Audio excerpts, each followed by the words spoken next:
in an apple orchard, just the bounteous gift of the tree has been a go-to place in my awareness since a very, very, very young age. And second, that a few days ago, I was part of a conference in China with Chinese translator that celebrated the veneration of trees in India, particularly the Chipko movement, which had its roots originally in 1721, when more than 200 women were killed by the king because of their refusal to back down from embracing the Kajturi tree in the deserts of Rajasthan. And this inspired the modern Chipko movement, resisting the felling of trees in the Himalayas. That goes back to the 1970s, and more recently, the Apiko movement in the Western Ghats of southern India, where again, the women en masse rose up, went out, hugged the tree, and kept away the foresters that were hell-bent on destruction. So in many instances, this has been a matter of life and death, and the work of Jerry Rubin really does bring to the fore our awareness that our job as humans is to protect all forms of life, including the tree. Thanks, Chris. Craig Ali. Yes, I'm curious. You know, when we look at the holiday we just celebrated, which was Christmas, the tree played a very, very significant role in that.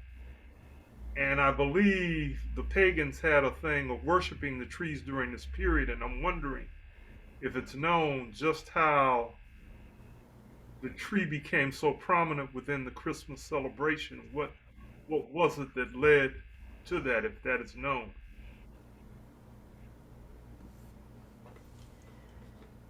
All right, does anyone have an answer for that?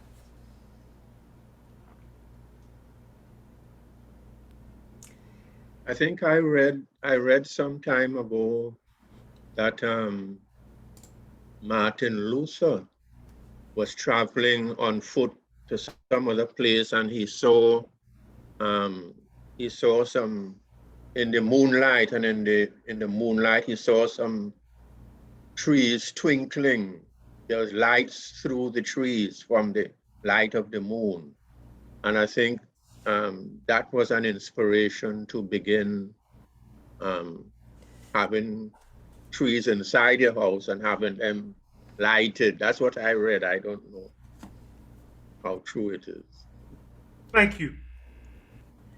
Did you have a comment other than answering that question, Reverend Joseph? Oh yes, just to show you my tree. I always have my tree here with me. It's called Dracaena deramentis, or a Janet Craig tree, and it takes a lot of benzene and toluene and other harmless substances from the air. It brings all those substances into itself, and it purifies the air. So I always have my tree around me. And I remember I became interested in trees when I was in seminary in Jamaica many, many years ago, and we went to Haiti to help with a reforestation program. And we were transplanting trees and planting trees in areas where there was scarce, shrubbery and trees. And I became interested in trees since that time. Nice. That's it. Thank you. That's great. Early Jim. Thank you. And thank you, Dr. Kim and Jerry, for this conversation. This is really great. Those of you who know me will not be surprised to know that trees are very important to me. There's a lot I could say. I have a lot of relationships with trees, I guess, ranging from taking care of 7 acres of fruit trees in the Sangre de Cristo Mountains of New Mexico. But the main one over the last more than 20 years now has been taking young people up to the Bono Basin. And we have a tree up there. There's really more than one, but one particular one that we call the grandmother tree, abuelita. And when we get up there, she's a huge original Jeffrey pine. And we get around her and see how many of us it takes to reach around her to actually hug her complete circumference. And she always talks to us, talks to me for sure. And just feeling the love from that tree just brings tears to my eyes. Thank you again. That's lovely. Ayana.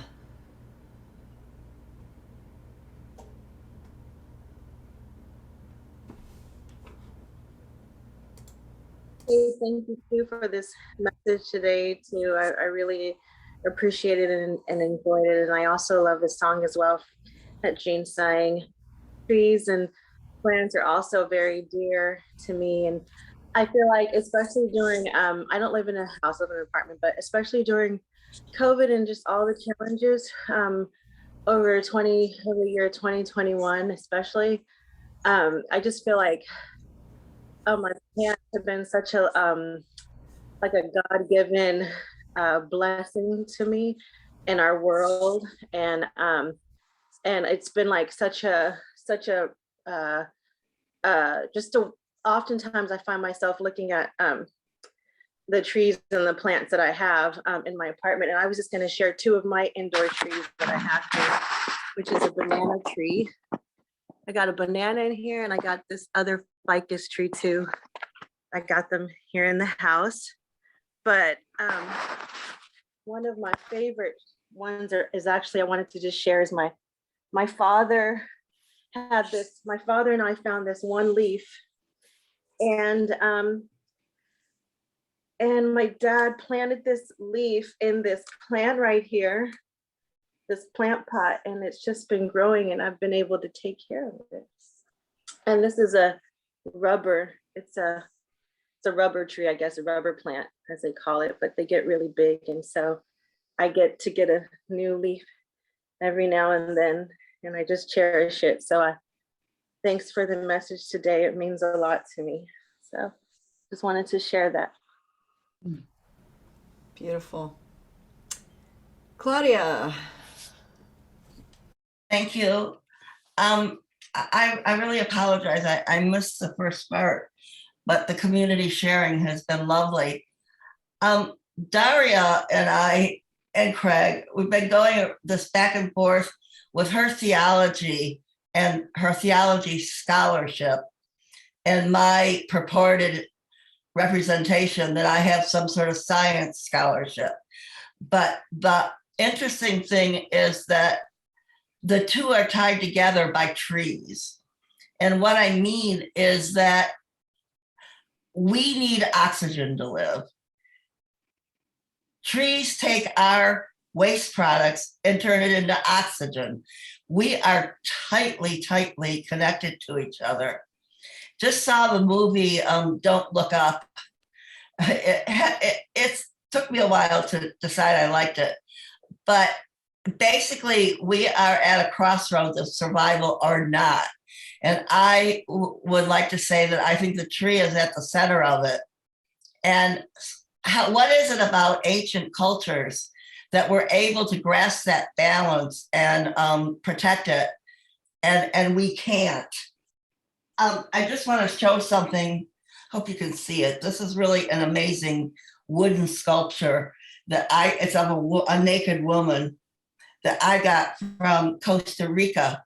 And it's a rare wood, but on it, it's very much indicated that it was found wood, and they didn't chop down a tree for me as a rich white man whatever I am, coming into their country and somehow reclaiming the spirit, but not destroying what we need for our survival. Thanks, Claudia. Dimitri. Yeah, I too have a lot of connections with trees. This is usually the time of year where my ex-wife and I would go out to our land in Arizona and plant the live tree that we had for Christmas. You know, some of them, you know, they all started as 2-3 foot trees, and some of them are up around the 25-30 foot height. So I have that, and this is the time of year that we would have been doing that. But I have a question for Jerry. First a story. One of my most spiritual experiences was in the Bristlecone pine forest. I mean, it's hard to call it a forest. Technically it is, but, and that's just up on the 5. And as far as I know, that's still where the oldest living thing on the planet is.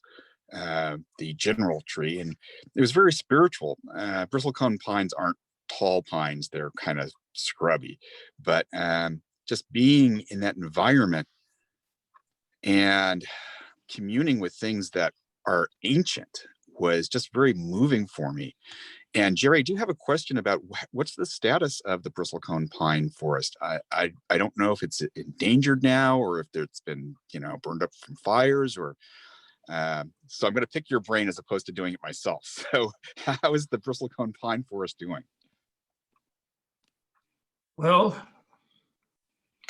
I'm going to have to research that myself, my friend. But from everything I've gathered and heard, our forests have been hurt badly, even the ancient trees, by the recent fires and by poor political decisions, primarily by the Trump administration, that is severely deforesting our precious forests, not to mention throughout the whole globe.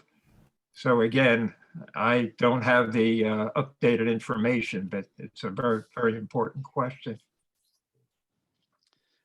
That's okay. I wasn't guaranteeing, I didn't really totally expect you to have an answer, but because it is so historic, and I think it's in a national forest now, or I think it has been for a long time, but that doesn't guarantee anything these days or the last 4 years. But thank you for bringing back those memories for me. It's always good for me to have memories to build on. So thank you. Thanks, Dimitri. Maureen. Oh, and then Bonnie after Maureen. Talk to. Yeah, just to say that we just visited the Bristlecone pines, made pilgrimage this summer.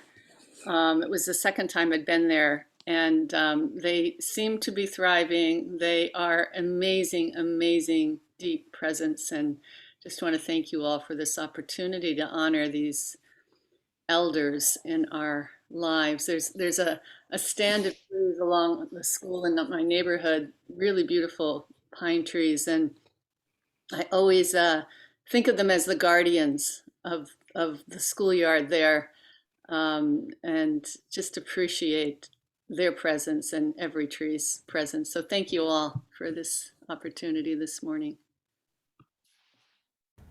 Thanks, Maureen. Bonnie Johnstone. Well, first of all, Jerry, thank you. And thanks to you and Marissa for all the wonderful memories. My gosh, many plantings, including the West LA Federal Building.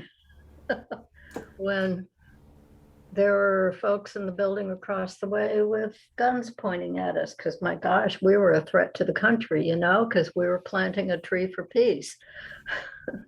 And I have to tell you all, Jerry's wedding was one of the most fun weddings I've ever been to. That was amazing. It was really a community event. And to say that, okay, I'll say it. Yes, one can commune with trees and actually receive words. It's been a while, but I've been honored to have that experience where the trees do talk. They'll tell you what they need, what they want, what they hope for, what they expect from you. And I've got to say, there's nothing, it was horrible. One time I heard a tree scream. It was up front from where I live. I heard the tree scream, and then about 30 seconds later, the buzzsaw came. And it was something. Anyway, I'm grateful for Tu BiShvat. It's New Year's of the trees. And one time years ago, when organizing and orchestrating a Tu BiShvat planting in the Santa Monica Mountains, I said, well, I've got to call some synagogues and get more information on this holiday. And something that stood out was there's a teaching, and I saw it again 2 weeks ago, that says, if you're planting a tree or a seed and the Messiah comes, finish your planting first, then go and greet the Messiah. I kind of like, really? So, yeah, and folks, hug a tree or thank a tree today. Thank you, Bonnie. I see two more people that want to share, Chuck and Edward. Go ahead, Chuck, and then Edward.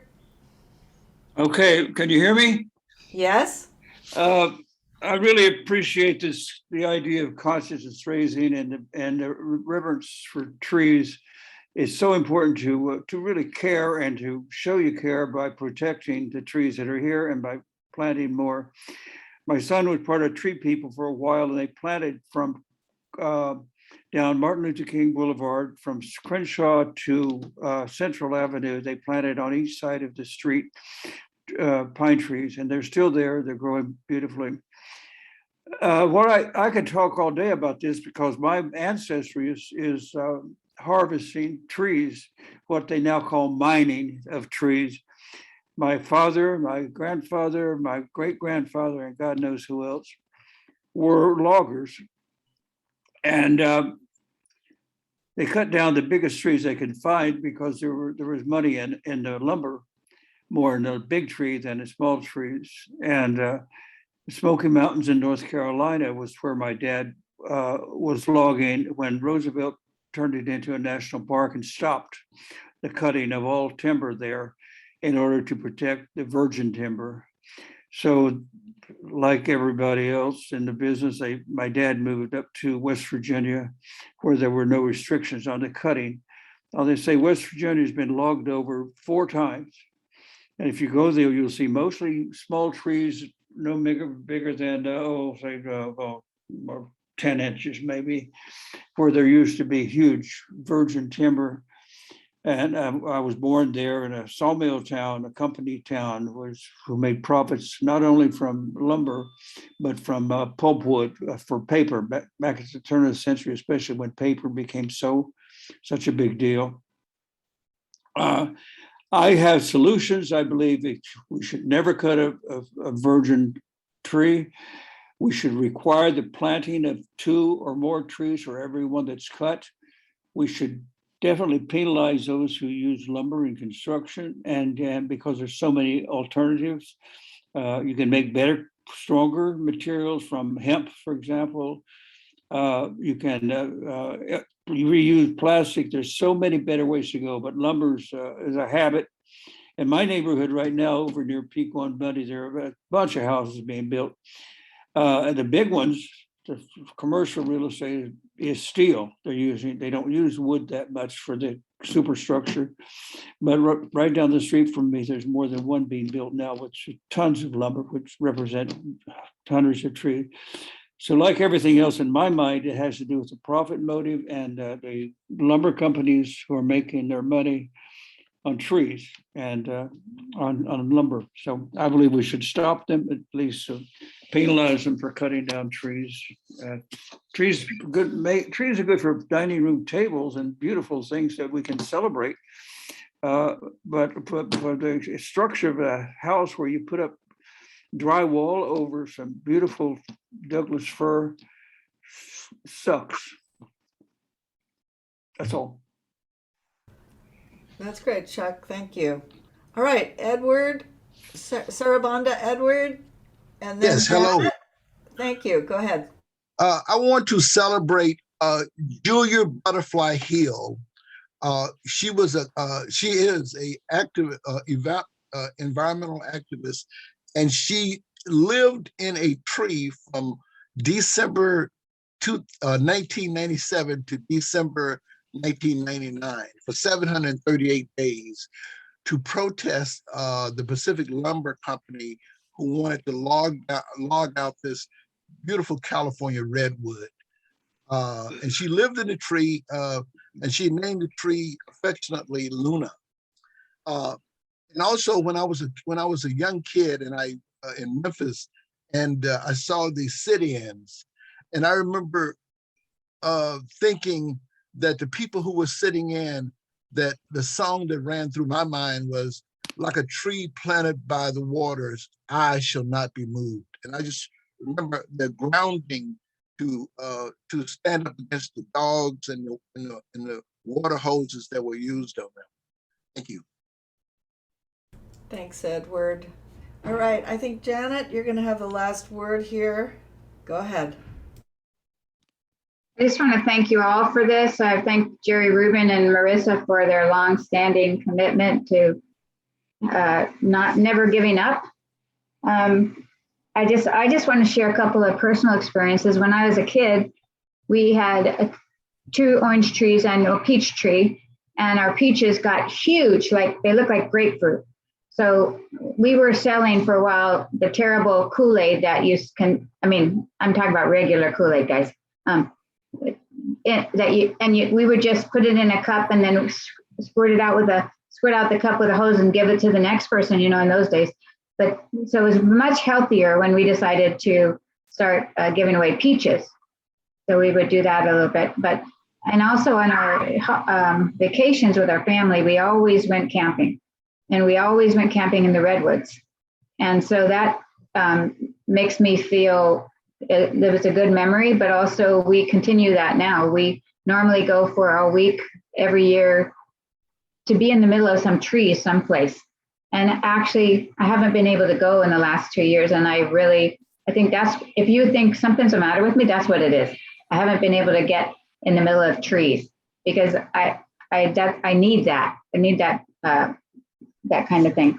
And I did put in the chat, there's a organization called Pando Populus, which I believe was instigated by Reverend John Cobb, which he's still a very big part of it, at least. And Pando is the name of the largest organism in the world that is, there's a aspen forest in Utah that consists of 47,000 trunks of trees, but they're all one root system. So it's all one organism.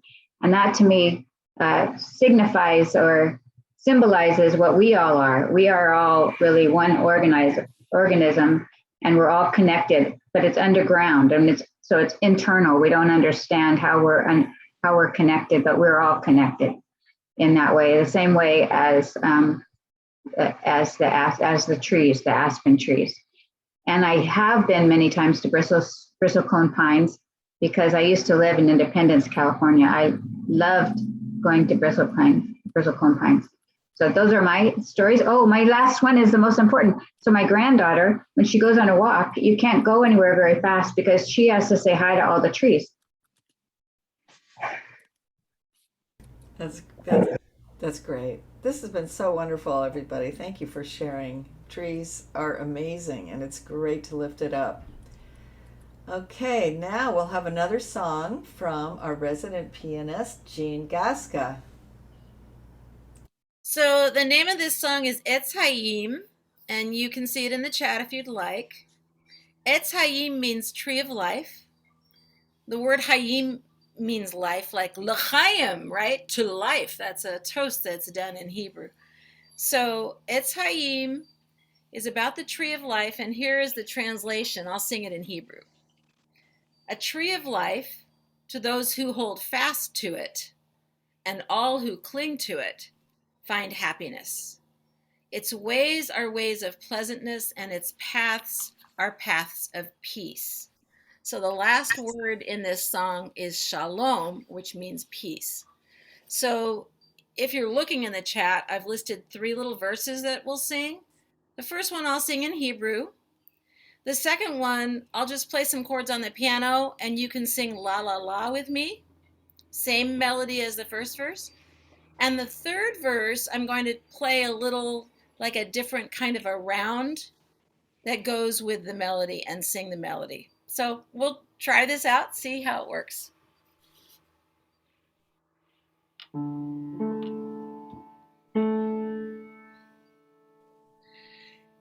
It's hayim hi lamachazikim ba v'to'omechecha mehushar dracheha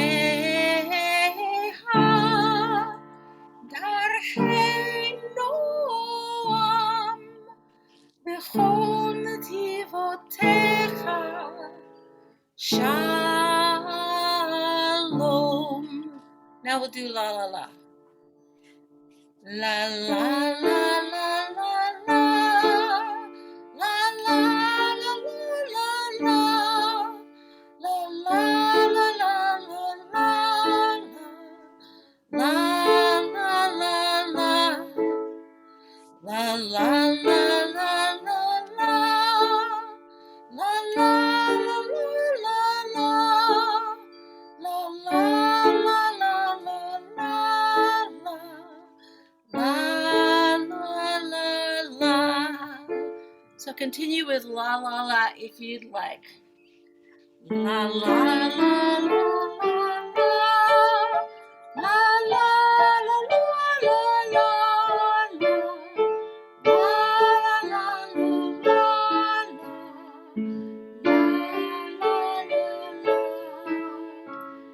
La la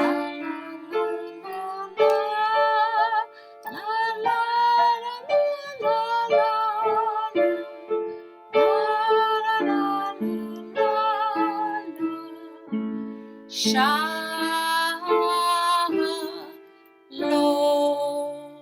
And I could hear in my mind Louise doing harmony with me there. You heard right.